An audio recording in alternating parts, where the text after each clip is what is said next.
Ashante. We are here for our weekly energy oracle forecast. Just taking a look at the week ahead to see what kind of spiritual weather we will be having. I loved last night's episode of Secret Teachings of Jesus. We're in the Gospel of Thomas, and the saying it actually did line up with the portion of the week this week.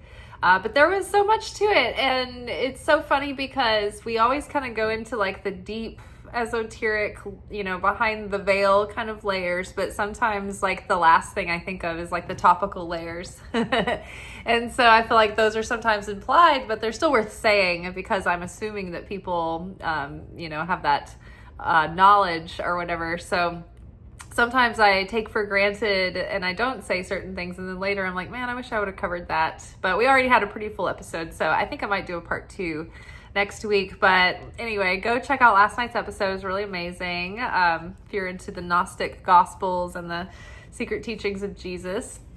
So our first card out is Release. And whenever I see this card, I think of like the phrase bugaboos that I've heard like referred to as people's anxieties and fears and neuroses, right?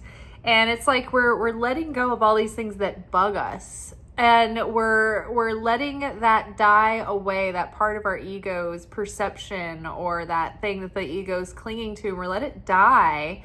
And then it gets regenerated into like the mushroom, right? That becomes something that is nourishing, that is value, right? So when the dead, the dead, kind of starts to decay and break down, it becomes something else, and it becomes something renewed and regenerative. So this week, the Torah portion is talking about how we can either choose to cling to the ego's path, or we can choose to follow the path of the soul. And the ego will be very convincing, but it will lead us into a perception of being victimized. It will lead us into reactive behavior. It will lead us into self-aggrandizement if we're not being victimized, and it will lead us into selfish behavior.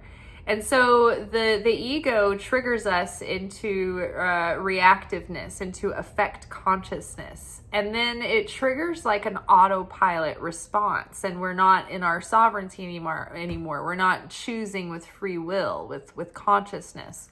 Whereas if we stop and pause and we notice the reflex of the ego, but we say, no, I'm restricting that. I want to turn inward to my soul and see where my soul is calling me. How does my soul want me to navigate the situation? And how does my soul perceive the situation?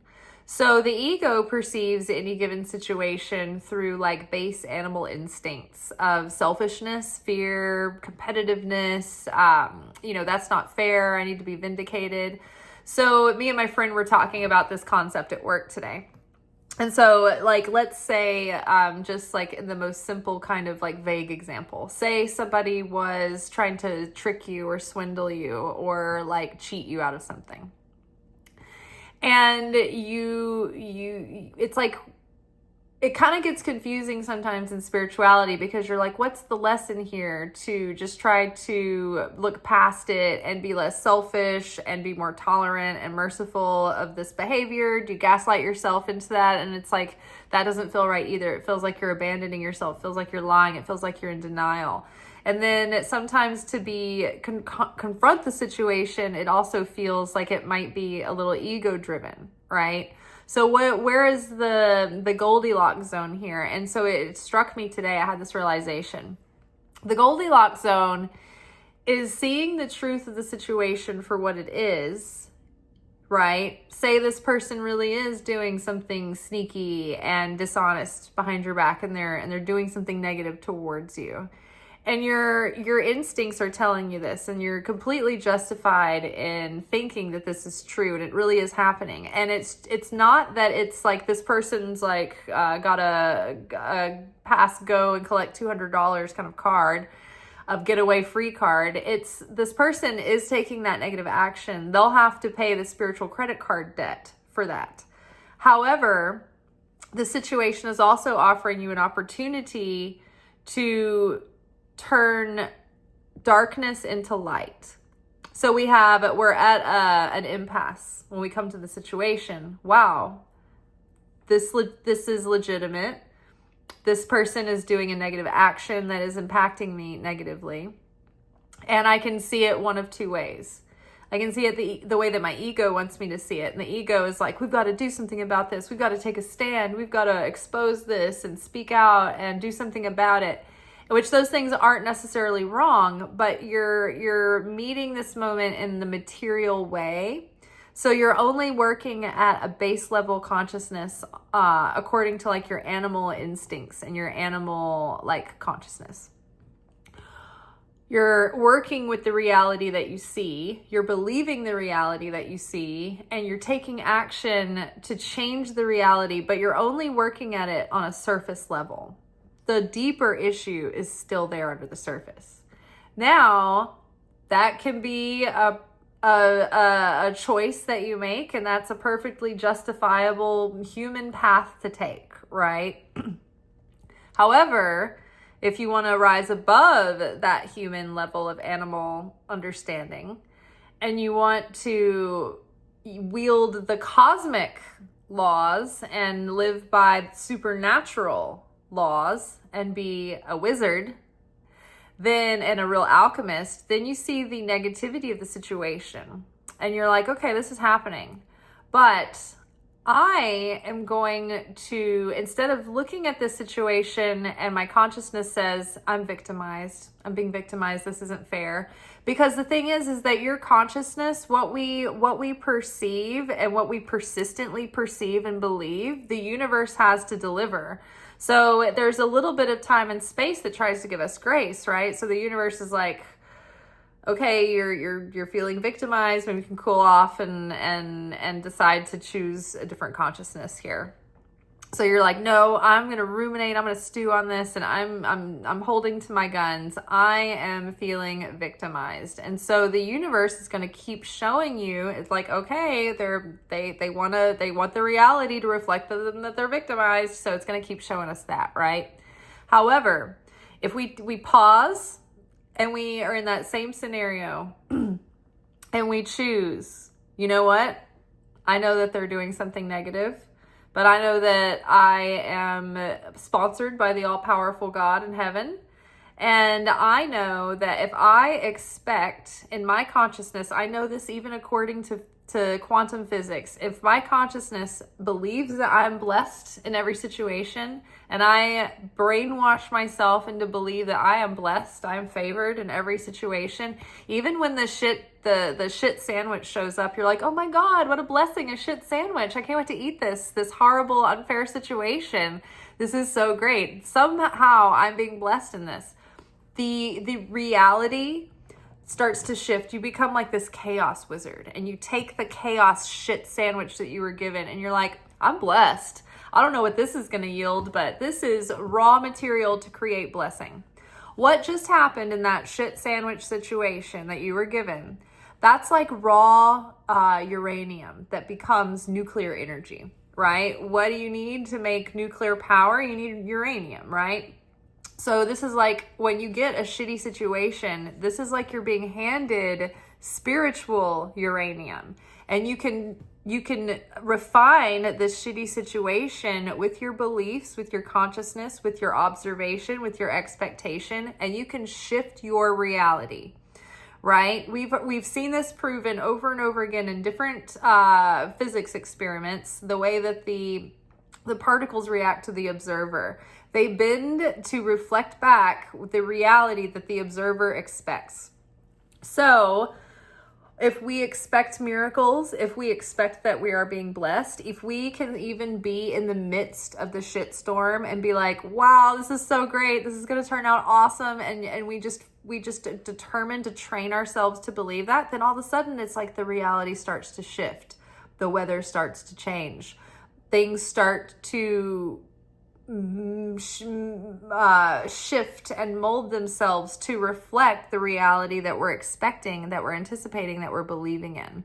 So it starts with releasing our ego's preciousness, to want to latch on to our truth, and we can trade our truth for the truth that we want to see. So the Torah portion that this relates to is I think this name is Balak, Balaam, Balak. I'm blanking on the names, but I think it's Balak. And he was like this negative character who was like really powerful at cursing people. And Balak was like, kept asking God if he should team up with Amalek. And Amalek was also a negative character. I think I'm getting these two characters right from the study this morning. But either way, these two main players in the situation, they're powerful, influential people. And the one that starts with a B, Balaam, he was asking God, he was like, should I team up with Amalek and join forces against, that's going to work against these Jewish people and like rise up against them? And God was like, no, obviously not. And then Balaam kept asking again and again and again, are you sure I shouldn't do it? Are you sure I shouldn't team up with Amalek? Just seems like all the signs are pointing to the fact that I should. Like, are you sure you're telling me not to? Are you sure you're not just telling me yes? And so he asks again, and God's like, sure, go team up with Amalek. So if you are determined to keep praying for something, eventually God will be like, yeah, if you want it so bad, take it. I hope you enjoy this reality that you're determined to choose, but it's not what I would have chosen for you. So then you have to suffer the consequences of those negative choices, and then go back and correct for that later. When in fact, like the thing is like if you push hard enough, you can get the reality that you're asking for, whether it's on your path or not, whether it's destined for you or not, whether it's positive or negative, whether it's right or wrong. If you are determined and you won't let go, you can manipulate reality and get your way. But it won't be fulfilling. It will come with a cost, and it will come with chaos. Whereas if you take the reality that you're given, like my teacher Eitan said, don't chase blessings. If you go hunting and chasing after blessings, you're doing it from a place of lack, and you're trying to project and force your agenda. Whereas if you sit back and you know that you're already blessed, the blessings are already coming, you just start to become a blessing magnet. You sit back and you receive, and you start to receive all these blessings that are already being sent to you without having to spend all your energy trying to force nature to get this little perspective that you think you need and want, and you can't see the bigger picture around you. So you can't see that there's a better option, right? So it becomes about surrender and determine that you are going to perceive blessings and that you know you're blessed in every situation, and then reality will start to yield blessings to you because it already is yielding blessings to you. It's just that there are many times we can't perceive what's happening. In fact, there's a spiritual law that says that each of us are getting a better deal than we deserve at any given time. No matter how you look at the situation, you think it's unfair or whatever, according to the grand scheme of things and your chain of lifetimes and your tikkun olam and your karma and reincarnation, somewhere along the line, this moment that you're coming up to now, you may not be able to relate it to an incident, but the spiritual IRS has checked out all the numbers, and this is quite fair. This is actually more than fair. You're being blessed. So if it's like they were talking about how there's so many blessings and miracles that we're experiencing all the time that we don't even know, because we don't know what we were saved from. We don't know that we nearly missed being in an accident, or we almost crossed paths with someone who would have been, meaning us harm or what have you. It's something that would have nearly, gotten us like a ticket or a fine, and we didn't do it. Or, have you ever started to say something and you stopped yourself and you realized that it was a miracle because you would have like put your foot in your mouth and it would have caused chaos and whatever? We are blessed beyond what we know. And so if we can surrender to the understanding that we can't see the whole story, we can't see the whole picture, but if we can trust then that in and of itself is like this magical influence that starts to push the wheel of destiny in our favor. So releasing the mindset and the consciousness and the grip of the ego's agenda, the ego's opinion, the ego's perception, and instead surrendering your ego to the care of your higher self and trusting that your higher self is leading you to your greatest unfoldment. And when we are clinging to our ego's view and perception of life and we can't let go, it causes hostility. When I feel like I'm being victimized, when I feel like something's not fair, I start feeling hostile. I'm a hostile little hot-headed spicy meatball, right?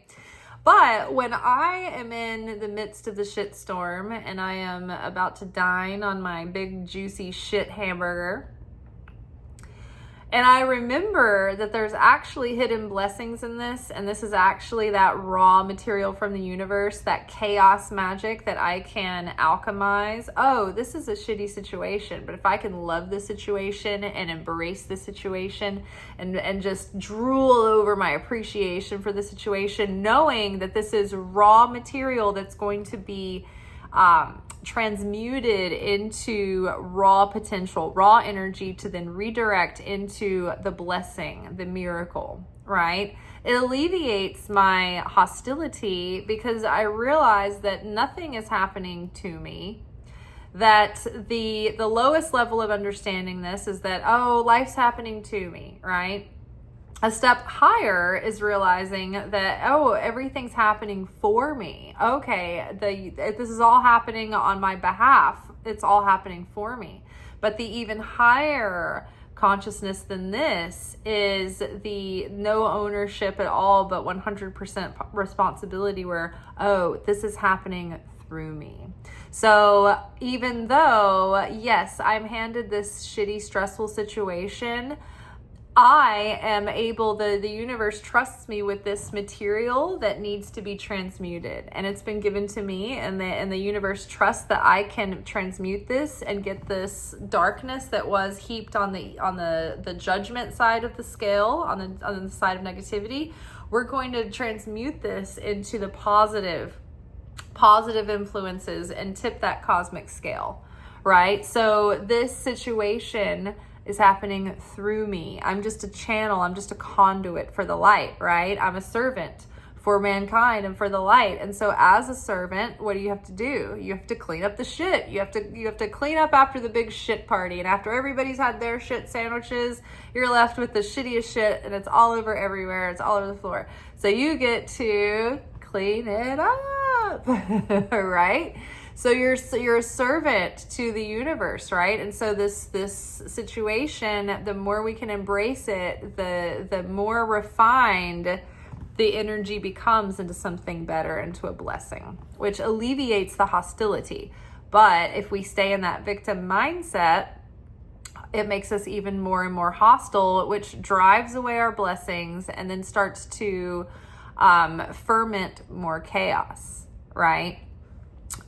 There was another thing I was going to say, the happening through me. Oh yes, even our talents and our ideas, right? I don't own my genius or my creativity. This is light that passes through me. I refine my instrument so that I can receive the images and the ideas and the direction more clearly, and I have to refine my instrument so that I can proactively make an effort to realize that potential in the physical world. But I don't own these things. They come through me, right? Because when we have this sense of ownership, we get a sense of entitlement and arrogance. And, oh, look at me, my talents. I do all these things. I have achieved all of this. I have achieved all of that. And we shrink what we're given, and we limit it by that ego's ownership. And it leads to feelings of chaos. Whereas if we are stewards of our gifts, of our talents, then we have humility, and We give with a sense of responsibility, right? Because this was entrusted to us, this light, this perspective, these experiences. I was entrusted to go through these things and be trained and to have this kind of mind and to have this kind of empathy and worldview and these talents and skills and this voice and these opinions for a reason. And they're not mine, they belong to God. And so I need to use them in service, not just to heal myself and make my life happier, not just for myself alone, but I need to receive all of this healing for the sake of sharing, for the sake of others as well. And so when we come at any given thing, whether it's coming in, whether we're receiving or we're giving, if we can understand that we are a conduit and a channel and we own nothing, then we don't feel that entitlement and we don't feel so much hostility because we don't feel so victimized. Now, another thing with the owning it, the coming through me,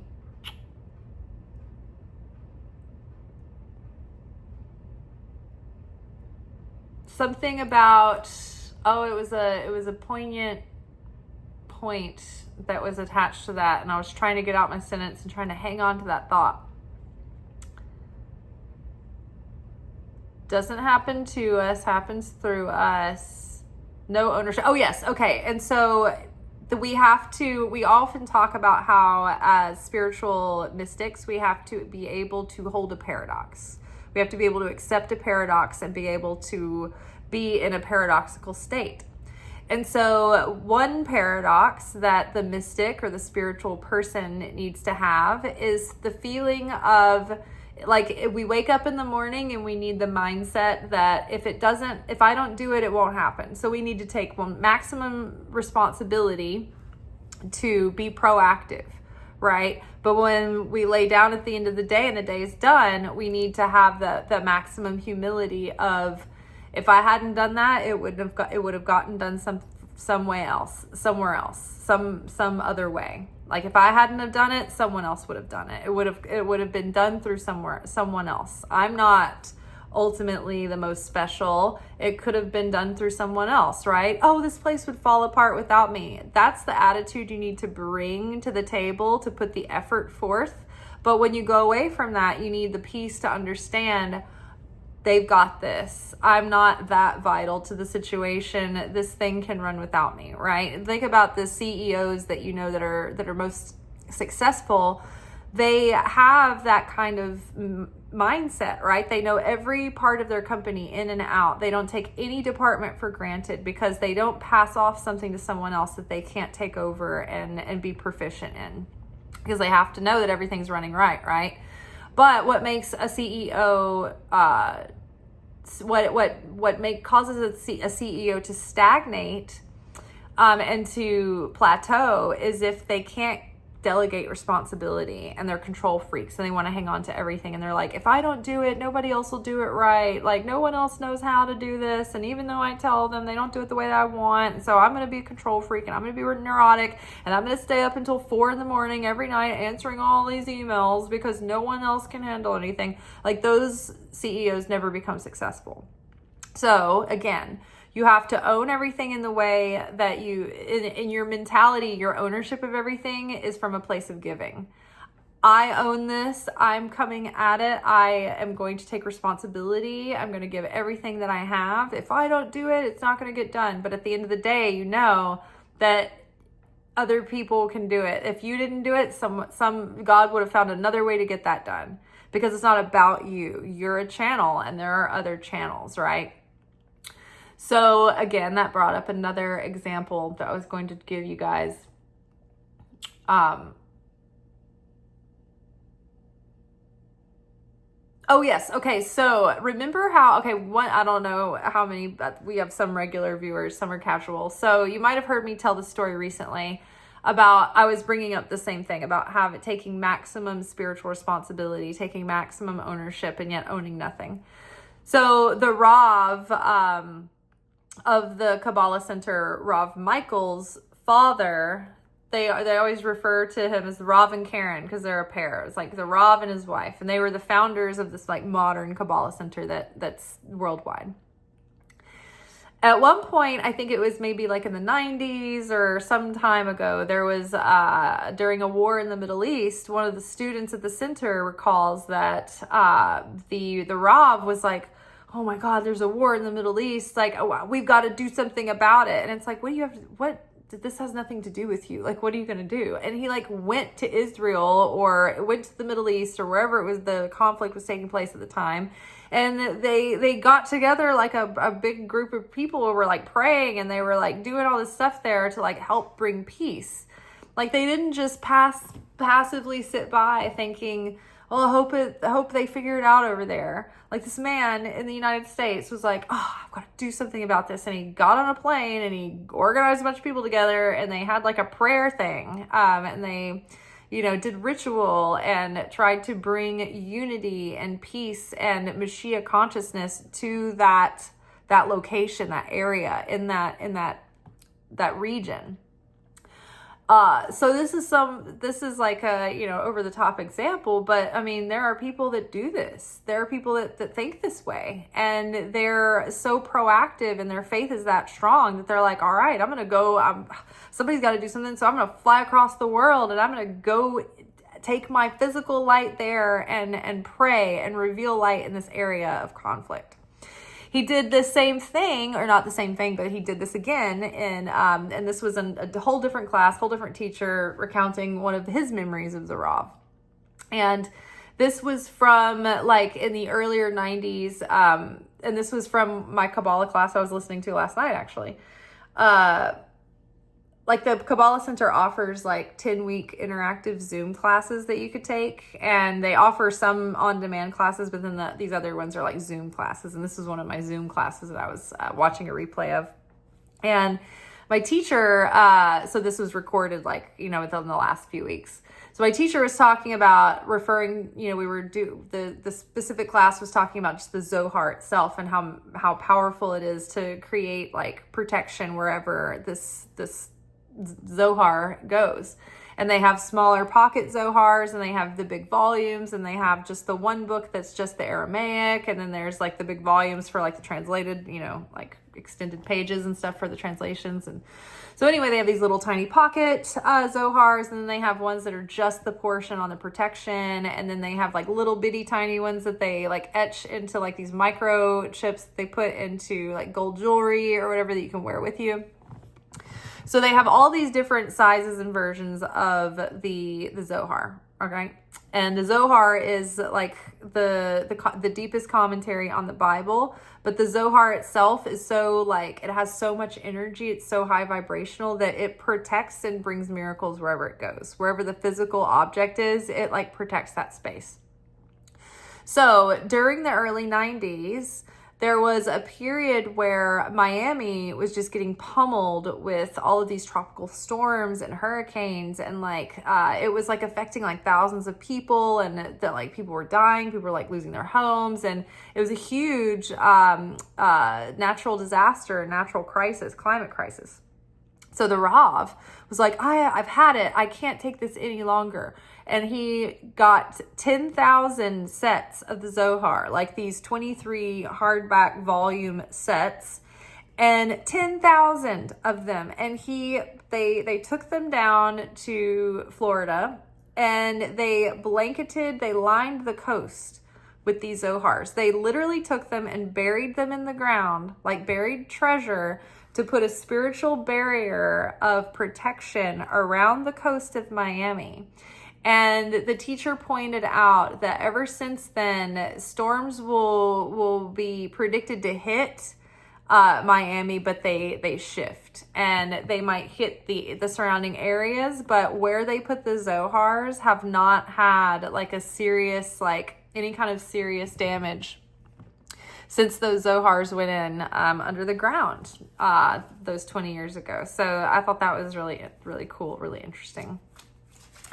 Just being aware of the magic and the miracles that we are surrounded by at all times through God's word and through God's universal cosmic laws that he's just put into place. And if we know how to exist within them, then we can live more miraculously. We can live in a greater state of flow. It's like when we understand aerodynamics and engineering and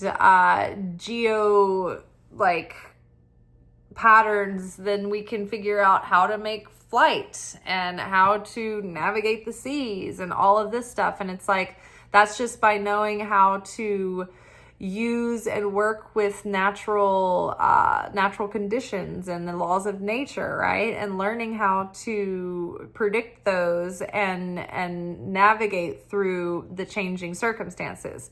So too is like observing the cosmic laws of the universe. We can figure out how to, read the signs and look at the cosmic weather and understand the rules and the laws of nature in the spiritual sense. And we can learn how to navigate life through those with some awareness as well.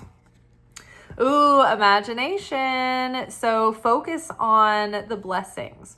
Focus on positive expectations. Visualize what you want to start to take shape and what you want to crystallize, right? Put all your focus and your energy and all of your mental capacity into what you want to see come to light, right? We want to let go of our worries and anxieties so we're not catastrophizing and we're not obsessing and ruminating and then creating self-fulfilling prophecies, right? We want to let go of those so we can have a clean slate. We want to get rid of those so we have less hostility running through our veins. We can eliminate the hostility and witness that as it comes up and transmute it once and for all, but shift our energy and focus onto all the wonderful little things in our imagination that we want to see come into fruition. All right, and last card, speak it into being.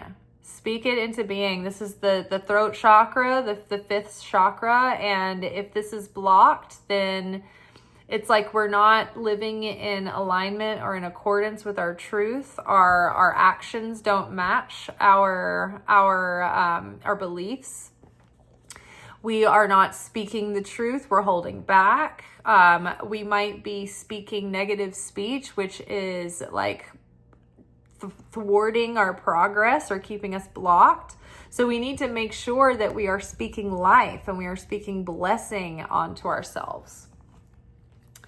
And manifest. I love this. Last bonus card is manifest. So we just need to get rid of this little unpleasantness as it comes up this week and be watching for that, and then put the rest of our energy into this beauty here, right? We imagine, we're manifesting, and we are believing, we are seeing the blessings, we are feeling appreciation for the blessings, even recognizing those chaotic shit sandwiches are blessings. They're raw material to turn into manifestation pollen, right? We're going to pollinate our flowers with our positive expectations and just our determination to see and perceive blessings everywhere, because we know as physicists and as wizards that just because the simulation is showing us shitty circumstances does not mean that we cannot take that raw material and change it into something else, right? So we need to speak blessings, we need to speak power, we need to speak life, right? And we need to watch our evil speech. We need to hold that back. We need to not be in denial, right? Because remember earlier before we were talking about the example of, someone's swindling you, someone's trying to cheat you. It's not that you gaslight yourself into pretending it's not happening. It's like you are listening to your gut and you're seeing the truth of the situation. But you know what? No weapon formed against you is going to prosper. All those who rise up against you will fall. We will not fear what the devil may bring us. We are servants of God. And you know what? We cannot run from what the devil may bring us, because the adversary is always there to meet us. We are in the simulation. We are active players in the game. So whatever level we're on, we're at whatever room we're in, the adversary is going to show up, just like in Mario, Mario cannot get away from the little adversary that's showing up to meet it. It's just that in each different room, in each different level, the adversary is wearing a different outfit. So if you run from the adversary in one situation, it's going to come right around to meet you in the next. You can't run from it. So you might as well turn around and face your battle, right? And you transmute that battle. And you don't just stave off the adversary or put the adversary in a box, but you completely transmute the adversary. You de-weaponize. You disarm the adversary. All right, that is all for tonight. We will be back together tomorrow for our weekly anchor message, where we will be getting our spiritual assignments for the week ahead. Check out last night's Secret Teachings of Jesus episodes, really enjoyable. And yeah, check out some of the other recent episodes if you are new and just joining us. And if you are new to the channel, welcome. We've had a lot of recent subscribers. Generally, the kind of content schedule through the week is on Sunday evenings. We get our spiritual weather report for the week ahead. Monday afternoon or evening, I record and upload the video giving us our spiritual assignments for the week, like our assignments from headquarters, like if we were being handled like spies or something. And then on Tuesday is our weekly manifestation message. On Wednesday, we go deeper into the lessons from Monday, and that's our alchemy message, where we unpack our approach to the work. Thursday is our weekly romance reading, and Friday is where we kind of recap all of the lessons as they've come together at the end of the week.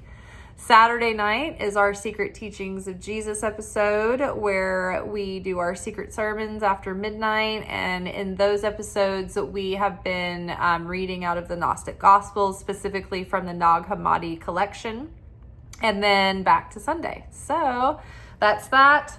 I am building a Substack right now to go deeper into the secret teachings and Bible study and more like searchable, accessible spiritual principles and concepts. We talk about a lot of the stuff on this channel, but we talk about it sporadically as it comes up spontaneously week to week. But it's not exactly like searchable if you wanted to go look up like the 4 phases of creation or the 4 living kingdoms or whatever that, like these things that we talk about. So I'm doing a separate platform to kind of build that angle up as well for us all, to have more of a structured curriculum, if you will. So that is coming to life as we speak. The public profile, Elizabeth Rose, on Substack and Patreon will have all of my public content in one place, or theoretically all the days that I get to share the content that I post on YouTube and Instagram. And then same for Patreon. And then the secret teachings, like the additional deeper material, will be in the paid publication Secret Teachings, and that's where we will be starting deeper study. One episode or issue is out, so I'm working on the second one, and I'll let you guys know as that's happening. Been pulled in a lot of different directions and make a lot of content. So I do written blogs of our posts every other day, Monday, Wednesday, Friday, on Instagram, where you can see our posts written out and you can see the photograph, or you can follow me on Patreon or Substack for free, and you'll see all those public posts there too if you want to just see everything, hopefully get everything in one place. Theoretically is the goal. All right, that's all for tonight. Peace. Ciao.